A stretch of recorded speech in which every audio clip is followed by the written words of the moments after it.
Faut-il aller sur Veolia? C'est ce que nous allons voir dans cette vidéo. Pensez à vous abonner à la chaîne et activer la cloche si ce n'est pas déjà fait. On commence tout de suite avec le cours de l'action. On est au plus haut, historique quasiment. Non, allez, le plus haut c'était en 2007, mais oui, on est bien au-dessus de ce plus haut. Donc, est-ce que le timing est encore intéressant? On regarde ça tout de suite. Alors, la croissance du chiffre d'affaires.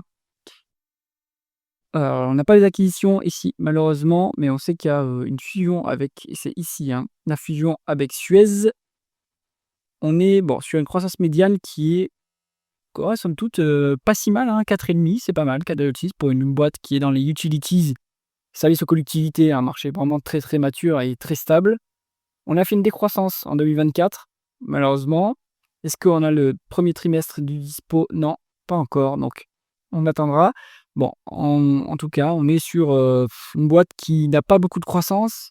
Faudrait comprendre pourquoi ici ça a décru, mais bon, heu de toute façon, on ne peut pas s'attendre à ce que ça bouge, fortement sur cette entreprise. Et on va regarder le taux de marge, plutôt stable sur 10 ans, voire en légère hausse pour le taux de marge brut et une bonne hausse pour le taux de marge d'EBITDA en revanche, donc ça c'est bien. On a dégagé l'efficience opérationnelle. L'entreprise, gagne des parts de marché, elle s'étend à l'international. Ça lui permet d'engranger l'expérience, de baisser ses coûts. D'un point de vue free cash flow, ça se passe comment? Ça se passe plutôt bien, par rapport au bénéfice net, on est largement au-dessus. C'est plutôt une entreprise qui va dégager des free cash flow, Elle n'a pas besoin de réinvestir massivement ses cash flows opérationnels pour développer l'activité. Donc elle peut en rendre évidemment aux actionnaires, faire des acquisitions ou rembourser la dette avec. On va aller voir ça après. La conversion des bénéfices nets en free cash flow. Alors, free cash flow largement, plus élevé que les bénéfices nets. Est-ce qu'on est BFR négatif? On est BFR négatif, j'aime bien ce genre de dossier. On est financé par nos clients, c'est ça que ça veut dire. En plus, ce BFR, il est de plus en plus négatif, donc ça c'est excellent. Veolia a la capacité de faire payer ses clients avant qu'elle ne doive payer ses fournisseurs. Donc ça, c'est très très bien. Ensuite, est-ce qu'on a la dépense en capital élevée? Alors oui, ça s'accélère depuis 2022, ça a fortement monté quand même. Bon, on a une dépense en capital supérieure aux dépréciations amortissement. Il faut peut-être inclure aussi des other non-cash items, on a pour 16 milliards. Donc en fait, bon, il faut voir ce qui est inclus là-dedans, parce que other non-cash items plus dépréciation amortissement, on est équivalent au CAPEX. Donc bon, ça compense. Mais là, il nous manque des éléments d'explication par rapport au free cash flow. Donc, bon, il faut aller voir un tableau de flux de trésorerie ce qui se passe par rapport au free cash flow. Pourquoi est-ce qu'ils sont plus élevés que les bénéfices nets? On n'a pas toute explication ici.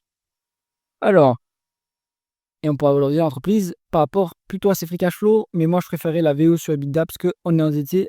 On va aller voir ça après. D'abord, on regarde la rentabilité opérationnelle. On a vraiment des capitaux investis qui à 5,3% en médiane et 5,8% à décembre 2024. C'est pas incroyable.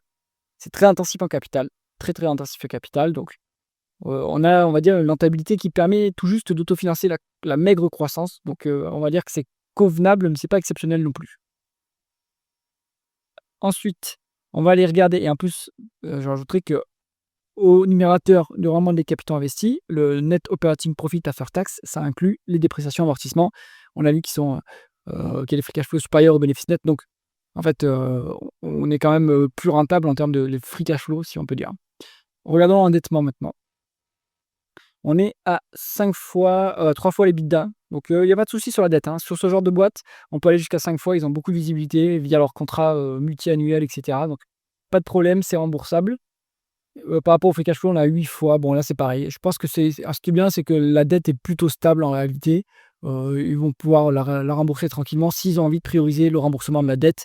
Mais elle ne coûte pas forcément très cher pour ce type d'entreprise. Donc, c'est pas un sujet.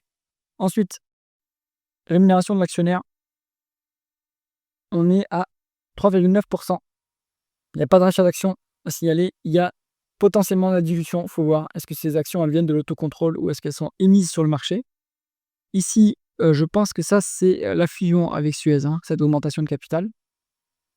Et je suis même presque sûr. Ensuite, vous avez des dividendes qui représentent la moitié des cash flow, donc c'est soutenable à ce niveau.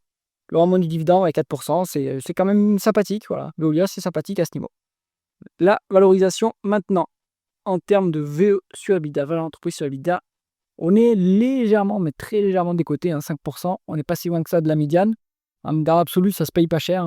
Du Veolia, ça se paye 7 fois sur 10 ans.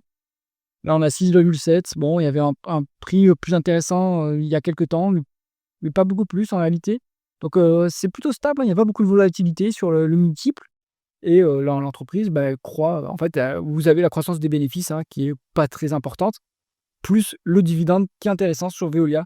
Donc pour moi, Veolia, c'est une quasi-obligation. Ça peut se mettre en portefeuille plutôt pour quelqu'un qui veut une rente, bien sécurisée.